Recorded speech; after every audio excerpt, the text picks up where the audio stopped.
I know it's kind of late out, but just thought I'd make a video on the old mini bike. Did a video on it. It was too wet to rip it, so today we're gonna rip it, and you'll get to hear the I think it's a 265 hot cam in it, and the 22-pound valve spring. So I'm gonna rip her down the road a bit, and yeah. So let's go rip her. Okay guys, I'm gonna get her fired up. Got my phone electrical taped to my handlebars, so yeah, that's mint.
Well guys, I know that wasn't much of a video, but since I haven't posted videos, I thought I should post more of them.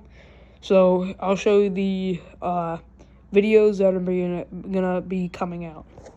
So this one, I gotta run in and stuff. I didn't make a video about it, but I gotta address that pulley spinning down there, and those sometimes don't move. So I gotta get that. Then this thing, well, yeah. This thing, I'm gonna run on stuff, see what it'll run on. But yeah, that's about it.